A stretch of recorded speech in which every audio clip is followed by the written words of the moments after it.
Bismillahirrahmanirrahim. Assalamualaikum warahmatullahi wabarakatuh. Alhamdulillahirabbil alamin. Allahumma shalli wa sallim wa barik ala sayyidina Muhammadin wa ala alihi wa sahbihi ajmain. Alhamdulillah, pada siang hari ini saya masih diberikan kesehatan dan semoga dulu dalam keadaan sehat walafiat. Dan alhamdulillah sekarang saya berada di daerah Desa Lemo, Kampung Baru, Desa Lemo, Kampung Baru, Kecamatan Teluk Naga, Kabupaten Tangerang. Oh iya. Ya, sebelumnya saya ingin memperkenalkan diri saya dulu, Mas. Nama saya Taufan. Asal asli dari kota Semarang, tapi sekarang udah tinggal di Tangerang. Jadi ini makamnya Raden Kumpi Saripudin bin Thoib. bin Thoib. Ya. Nah, di sini saya pengen sedikit tahu tentang makam yang di sini, Mas. Insya Allah saya tahu dikit-dikit. Nah, itu tuh silsilahnya dari mana sih, Mas ya? Ini silsilah dari makam Raden Kumpi Saripudin ini, silsilahnya nyambungnya ke Sarif Hidayatullah, terus Habib Hussein Keramat Panjang, Syekh Waliuddin Bencongan, sama Syekh Jagat Laut Tanara, sama Sultan Hasanuddin Banten. Sebenarnya ini silsilahnya kalau kita selusuri yang lebih jauh lagi, ini luas silsilahnya, bisa sampai ke ini Raden Kian Santang, Prabu Siliwangi, Pemijahan, terus Kerajaan Anom ya, silsilahnya. Jadi ya setahu saya sih seperti itu, karena kalau kita telusuri silsilahnya mungkin karena luas ya, karena ini dia pejuang, mungkin dulunya setahu saya dia pejuang di sini menyebarkan agama Islam pada syiar agama Islam pada saat ini. Kampung Baru ini sebelum nama ada Kampung Baru dia udah ada. Dulunya dia ini cuman rumahnya yang setahu saya cuman gubuk. Jadi setiap ada orang yang kurang makan atau nggak punya beras, dia selalu ngasih. Selalu kasih, walaupun dia itu orang sebenarnya dia sendiri kurang nggak cukup, tapi dia mentingin orang. Lebih baik orang dulu dikasih makan sama dia. Mas, berarti beliaunya itu dulu itu seorang pejuang Islam ya? Iya, pejuang Islam. Dan karomahnya juga udah banyak ya di sini ya, yang udah banyak hasilnya, yang terutama orang-orang Kampung Baru di sini ya, yang udah dirasakan dari karomahnya Raden Kumpi Saripudin.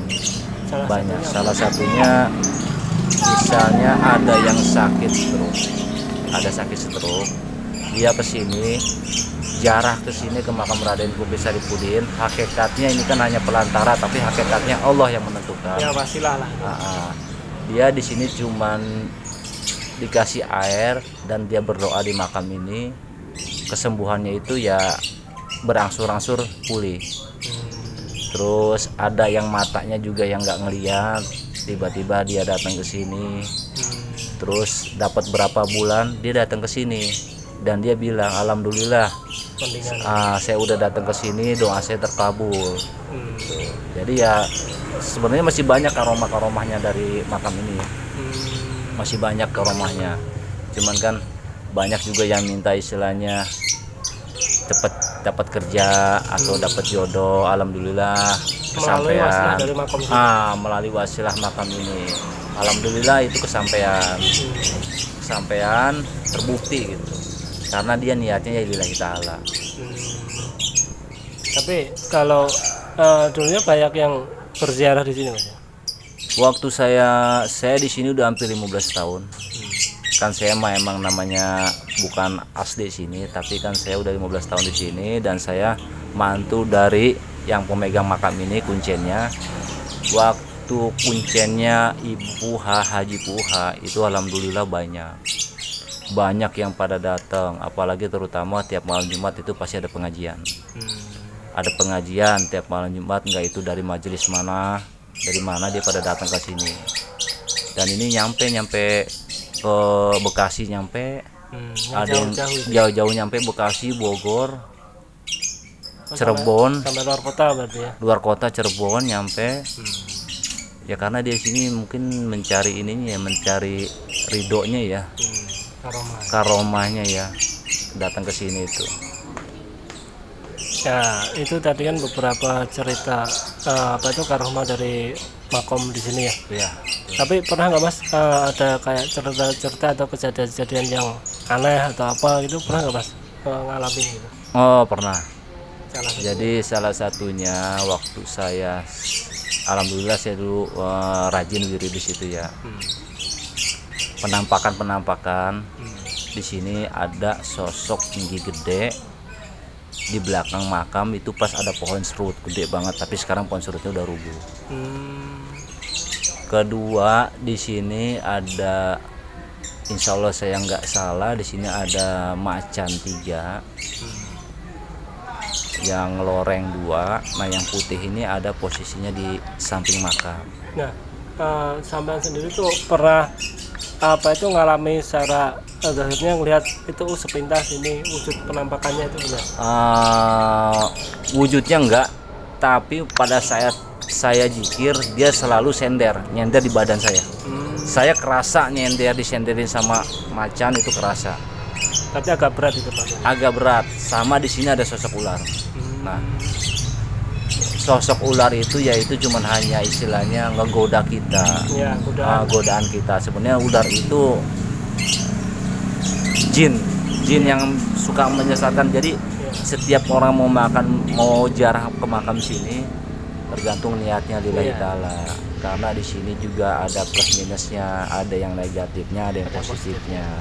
Tergantung dia mintanya sama siapa. Kalau dia mintanya cuman ini hanya perantara, mintanya hakikatnya ke Allah, insya Allah karomahnya bener, ada yang bisa dipulin. Hajat dikabul ya. Hajat dikabul. Yang penting dia yakin. Terus semenjak kesininya kuncinya setelah almarhum, yang saya rasakan tamu juga udah mulai sepi.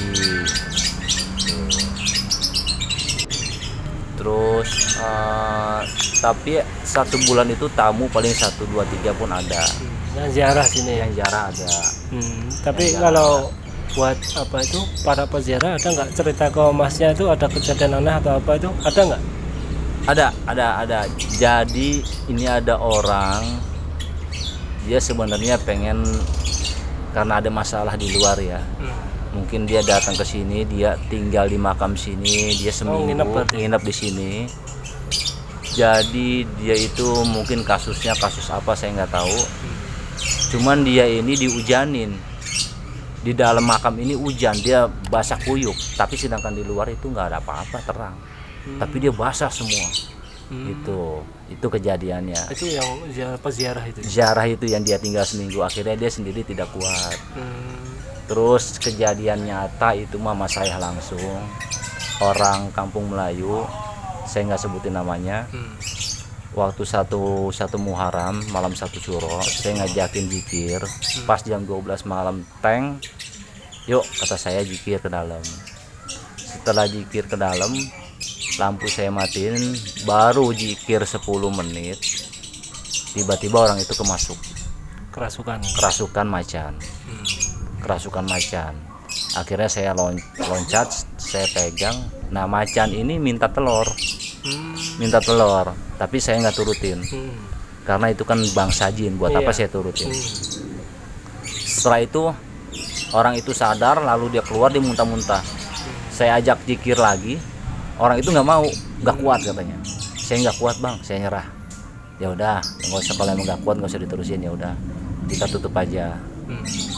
Gitu. Oh ya udah Mas.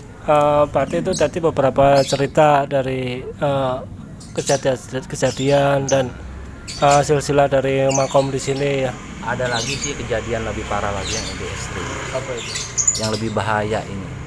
Jadi mungkin karena makam ini udah banyak balanya, jadi sering terjadi kecelakaan di depan makam. Jalan ini ya, sering. Kan kalau dilihat logikanya jalan begini kecelakaannya kan sedikit, paling 20% orang kalau nggak jatuh. Ini tiba-tiba orang lewat depan makam, matanya gelap, papinya besar, darah semua. Kencang itu. Kencang. 1, kedua lagi nabrak yang listrik dari sono. Itu malam atau? Siang. Oh, siang hari. Siang. kalau kita pakai pikir logika kan nggak mungkin siang. Jalan begini jalan kecil, tapi kok bisa ada orang celaka? Ya itulah musibah kan, kita nggak tahu. Terus kalau malam-malam jam 12 orang muara dari sana naik motor Evo, dia nggak ngelihat di sini perasaan depan makam ini gelap, ini yang pada berdarah. Set gitu. Pada lecet, Lecet. derut kena aspal. Saya yang bangunin sendiri, saya saksinya sendiri. Terus yang jatuh kemarin berarti yang listrik juga saya saksinya sendiri. Kalau yang ibu itu istri saya yang ngelihat, intinya pahanya sampai sobek daging kena besi. Ya itulah yang lebih ekstrimnya di situ. Dan juga kebanyakan di sini orang niatnya juga banyak dari mana-mana narik barang, narik pusaka. Banyak di sini narik pusaka. Tapi niatnya udah kacau itu. Tapi dia narik banyak, ada sih ustadz satu pun, ada ustadz sama saya minta izin, dia mau narik duit. Ada. Banyak pokoknya ada duit. Aneh-aneh lah ya. Pakai mani gajah lah, pakai apel jin. Tapi ya saya sih buat begitu itu nggak percaya. Saya cuma tahayul. Ya udah Mas, terima kasih Mas telah diberikan informasi di sini ya. Mudah-mudahan saya nggak salah. Tapi yang saya lihat Alamin sih ya. alami, makanya saya cerita ini yang saya alami sendiri. Ya terima kasih ya Mas. Ya semoga aja insya Allah lah kalau ada kesempatan dan waktu lagi insya Allah kita ziarah lagi dan silaturahmi lagi ke sini, dan semoga aja Masnya dan sekeluarga diberikan kesehatan. Doakan kita juga Mas, semoga kami sekeluarga juga diberikan kesehatan. Amin. Diberikan anak yang soleh-solehah. Ya, amin. Dan kedepannya semoga kita lebih baik lagi Mas ya. Terima kasih Mas ya Mas. Sekian dari saya. Assalamualaikum warahmatullahi wabarakatuh. Waalaikumsalam warahmatullahi wabarakatuh. Alhamdulillah, hasil liputan kita di makomnya Uyut Kompi ini selesai. Semoga aja di tayangan video ini bisa bermanfaat, dan saya ingin sedikit berpesan kepada dulur-dulur semua, semoga tayangan ini bisa merubah kita menjadi lebih baik lagi. Pesan kami, jikalau kita berziarah di makom, apalagi makom keramat, niatkan dalam hati kita karena Allah Ta'ala.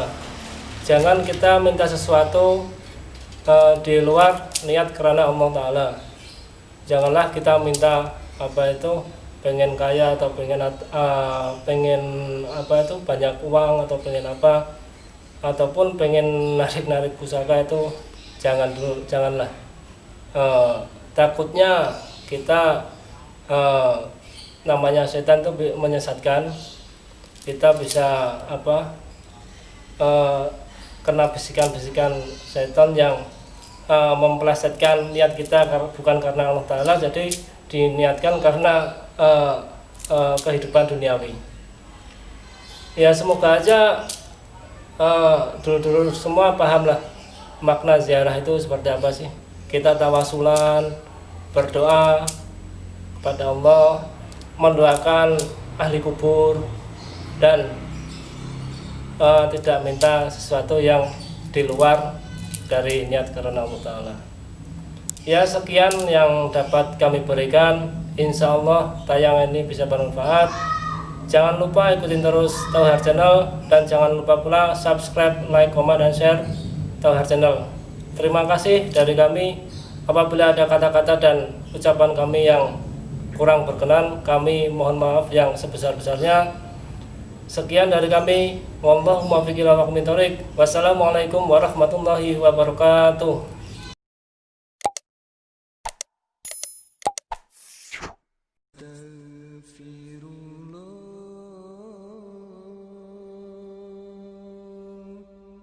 أستغفر